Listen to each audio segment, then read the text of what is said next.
Assalamualaikum warahmatullahi wabarakatuh. Baiklah anak-anakku sekalian, bertemu lagi di materi hari ini, yaitu tentang praktek peradilan. Sebagaimana saya sendiri dosen pengampunya yang bernama Reza Iswanto SHMH. Baiklah, untuk hari ini terkait dengan materi praktek peradilan yang akan kita bahas, yaitu proses beracara dalam perkara perdata. Proses beracara dalam perkara perdata merupakan bagian dari hukum acara perdata itu sendiri. Hukum acara perdata merupakan hukum formil yang berisikan aturan tentang cara menjalankan atau menegakkan hukum perdata material dalam mempertahankan hak-hak orang yang dilanggar oleh orang lain dengan cara melalui gugatan ke pengadilan, dengan tujuan agar gugatan tersebut dapat dikabulkan dengan bukti-bukti yang telah ada. Adapun tahap-tahap beracara dalam perkara perdata, yaitu yang pertama, tahap administrasi atau administratif. Pada tahap administratif ini terdapat dua hal yang harus diperhatikan ketika beracara dalam perkara perdata. Dua hal tersebut yaitu hal terkait dengan gugatan dan hal yang harus dilakukan oleh pengadilan negeri terkait dengan gugatan penggugat tersebut. Adapun hal terkait dengan gugatan yaitu sebagai berikut.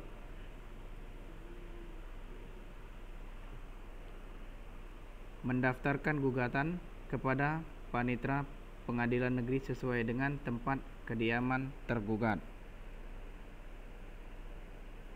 Akan tetapi, jika tidak diketahui tempat kediaman tergugat, maka pengadilan negeri di tempat tinggal tergugat yang sebenarnya. Apabila tempat kediaman dan tempat tinggal tergugat yang sebenarnya tidak diketahui, maka diajukan ke pengadilan negeri tempat tinggal penggugat. Itulah cara nomor 1 untuk mendaftarkan gugatan ke pengadilan. Kemudian yang kedua yaitu penggugat harus membayar biaya panjar perkara atau biaya lainnya yang berkaitan dengan gugatan penggugat. Dalam hal ini penggugat harus membayar biaya panjar di pengadilan negeri tersebut yang telah ditentukan. Kemudian yang ketiga, penggugat minta tanda tangan pelunasan biaya panjar perkara dan biaya lainnya tersebut.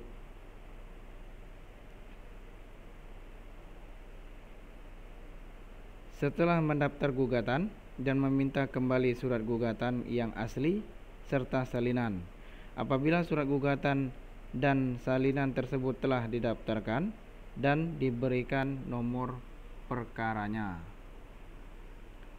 Jadi dalam hal ini penggugat meminta kepada pihak pengadilan untuk meminta tanda tangan bukti pelunasan biaya panjar perkara, kemudian biaya lain-lainnya, termasuk juga meminta kembali surat gugatan yang asli serta salinannya beserta nomor perkara yang telah diatur di dalam pengadilan tersebut.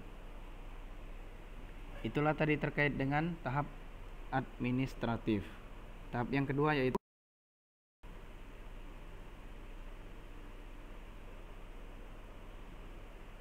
tahap sidang pertama. Pada tahap sidang pertama, pada tahap sidang hari pertama, apabila kedua pihak yang berperkara hadir di persidangan, maka majelis hakim mengupayakan kedua pihak tersebut untuk menyelesaikan perkaranya dengan jalur damai. Upaya jalur damai ini sebenarnya telah diatur dalam pasal 130 ayat 1 HIR atau pasal 154 ayat 1 RBG yang berisikan bahwa pengadilan memiliki kewenangan untuk mendamaikan para pihak terlebih dahulu. Hal ini juga diatur di dalam Peraturan Mahkamah Agung Nomor 1 Tahun 2016 tentang prosedur mediasi di pengadilan. Jika memang tidak tercapai jalur damai, maka sidang hari pertama dimulai dengan pembacaan gugatan. Jadi apabila kedua belah pihak mau menggunakan cara damai, maka dalam hal ini diadakan mediasi. Tapi kalau para pihak tidak mau dilakukan mediasi atau cara damai, maka Ketua Hakim Pengadilan akan segera membacakan gugatan yang telah diajukan oleh penggugat di dalam persidangan. Baiklah, itu tadi untuk tahap yang kedua, yaitu tahap sidang hari pertama. Kemudian tahap selanjutnya yaitu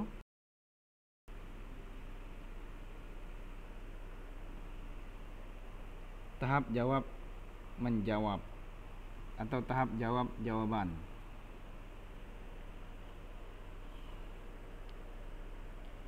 Setiap pembacaan gugatan oleh hakim di pengadilan, maka tergugat boleh mengajukan jawaban atas gugatan yang diajukan oleh penggugat.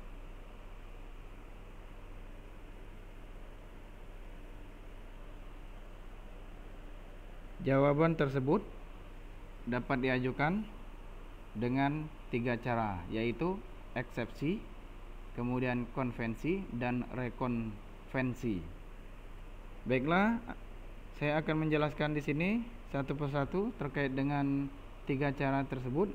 Yang pertama yaitu eksepsi.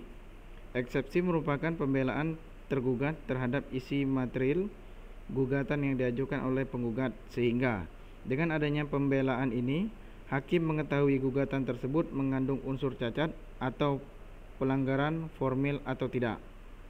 Jika ada unsur cacat, maka gugatan tersebut tidak sah. Kemudian, selain melakukan eksepsi, tergugat juga dapat melakukan rekonvensi atau gugatan balik terhadap gugatan si penggugat. Selanjutnya juga, terhadap jawaban, tergugat dapat menjawab dengan eksepsi. Tergugat juga dapat menjawab dengan cara rekonvensi, di mana tergugat melakukan gugatan balik kepada penggugat. Itu tadi terkait dengan 3 cara dalam tahap jawab menjawab yang harus dilakukan oleh tergugat kepada penggugat. Selanjutnya yaitu tahap replik duplik. Replik merupakan jawaban dari penggugat untuk membalas atas jawaban tergugat di dalam persidangan. Jawaban tergugat yang mana dibalas? Yang tadi, yang jawaban seperti yang diajukan oleh tergugat, eksepsi, kemudian rekonvensi, dan terakhir konvensi. Itulah apabila tergugat mengajukan 3 cara tadi, maka penggugat dapat melakukan replik untuk menjawab dari 3 cara yang diajukan oleh tergugat seperti yang jawaban tadi.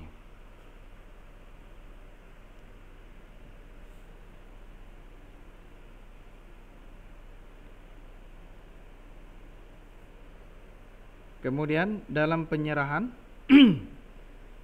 dalam penyerahan replik di persidangan, seharusnya replik tersebut harus terdiri dari 3 rangkap. 1 rangkap untuk hakim, 1 rangkap untuk tergugat, dan 1 rangkap lagi untuk penggugat itu sendiri. Jika di dalam persidangan pada tahap jawab menjawab selain eksepsi tergugat melakukan rekonvensi, maka sebaiknya dalam tahapan replik ini sekaligus jawaban atas rekonvensi tergugat dilampirkan beserta replik penggugat untuk dibagikan kepada ketiga pihak yang telah diatur sebagaimana yang diatur tadi. Replik ini dapat diajukan dalam bentuk tertulis maupun lisan. Namun jika jawaban tergugat disampaikan secara lisan, maka idealnya replik juga disampaikan secara lisan oleh penggugat. Dan demikian pula sebaliknya.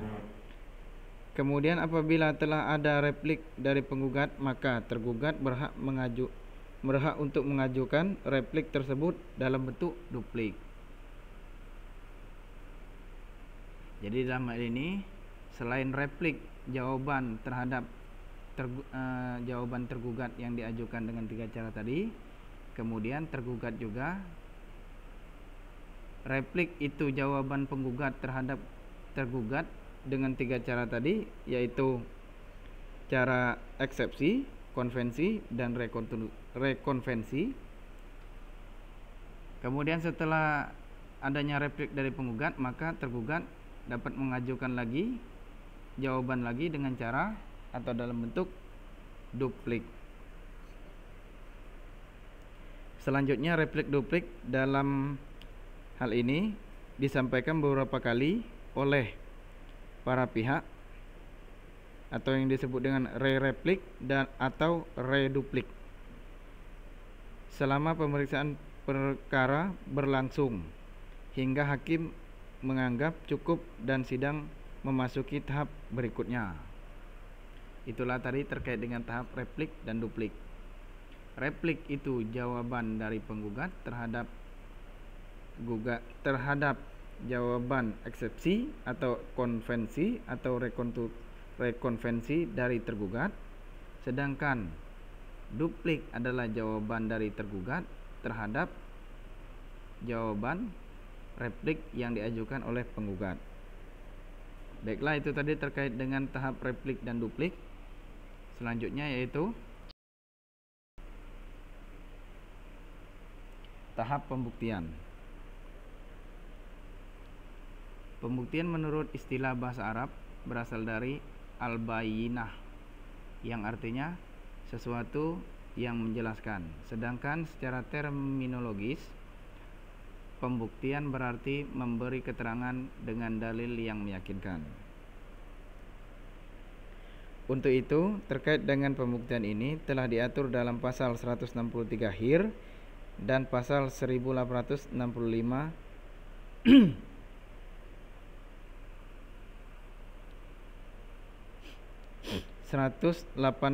1865 Kitab Undang-Undang Hukum Perdata. Adapun isi dari pasal 163 HIR tersebut adalah barang siapa yang mengatakan ia mempunyai hak atau ia menyebutkan sesuatu perbuatan untuk menguatkan haknya itu atau untuk membantah hak orang lain, maka orang tersebut harus membuktikan hak itu atau adanya kejadian itu. Sedangkan di dalam pasal 1865 Kitab Undang-Undang Hukum Perdata, setiap orang yang mengakui mempunyai satu hak atau menunjuk suatu peristiwa untuk meneguhkan haknya itu atau untuk membantah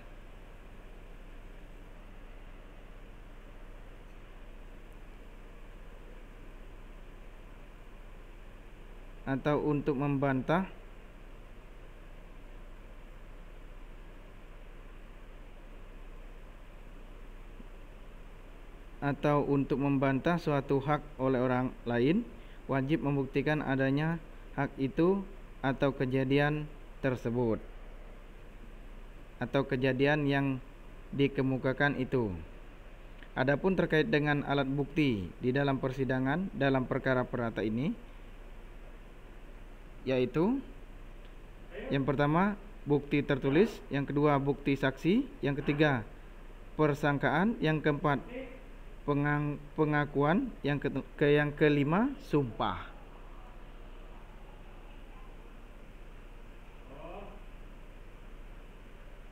Sedangkan alat bukti ini telah diatur di dalam pasal 1866 Kitab Undang-Undang Hukum Perdata. Baiklah, selanjutnya tahap pembuktian telah selesai. Masuk untuk tahap selanjutnya, yaitu tahap kesimpulan.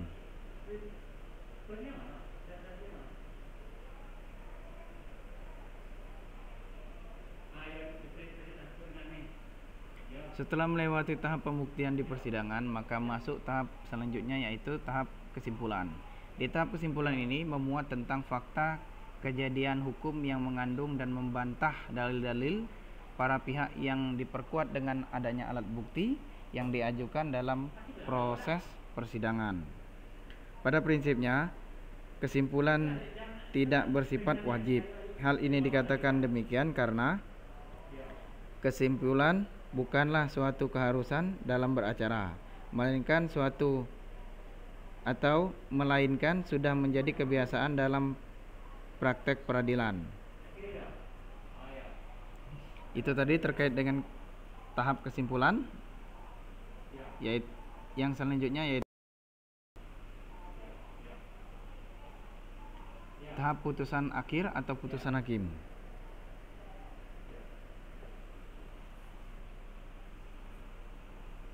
Putusan hakim ini berisikan pernyataan atau ucapan hakim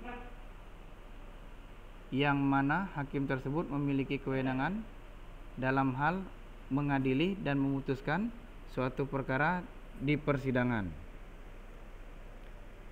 Putusan pengadilan selain harus memuat alasan dan dasar putusan, juga harus memuat pasal tertentu dalam peraturan perundang-undangan yang bersangkutan atau sumber hukum tidak tertulis yang dijadikan dasar untuk mengadili di dalam pengadilan. Itu tadi terkait dengan tahap di dalam putusan hakim. Putusan hakim ini termasuk putusan akhir di dalam proses persidangan. Baiklah, yang selanjutnya yaitu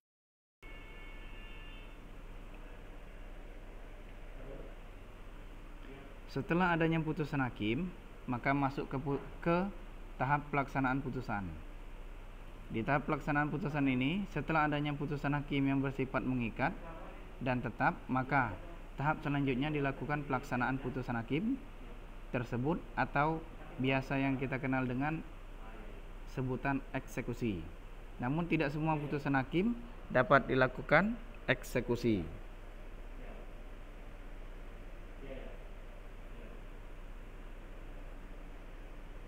Putusan hakim yang dapat diminta eksekusi hanyalah putusan yang bersifat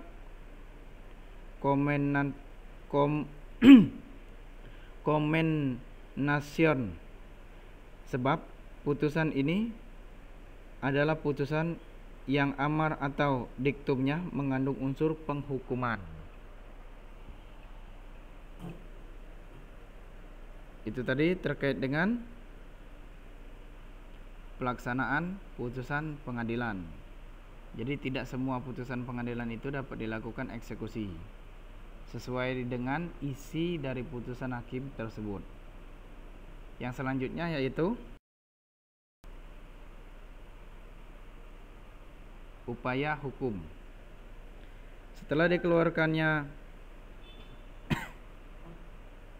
dikeluarkannya putusan hakim, apabila dalam pihak yang merasa belum menemukan keadilan, maka para pihak tersebut, baik penggugat maupun tergugat, dapat mengajukan upaya hukum terhadap putusan yang dikeluarkan oleh hakim tersebut.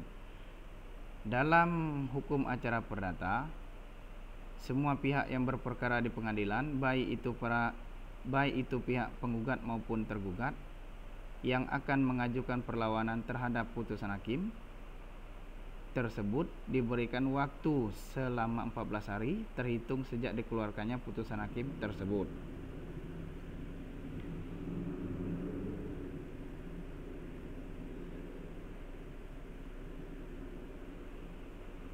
Kemudian secara teori, upaya hukum tersebut dibagi menjadi dua jenis, yaitu upaya hukum biasa. Upaya hukum biasa ini terdiri dari putusan first take, banding, dan kasasi.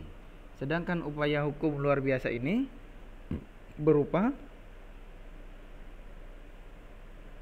perlawanan pihak ketiga terhadap sita eksekutor dan peninjauan kembali. Baiklah, itu tadi terkait dengan materi dalam beracara di peradilan perdata. Kalau memang ada kata-kata saya yang salah atau menyinggung perasaan, saya mohon maaf. Saya akhiri, wabillahi taufik walhidayah. Wassalamualaikum warahmatullahi wabarakatuh.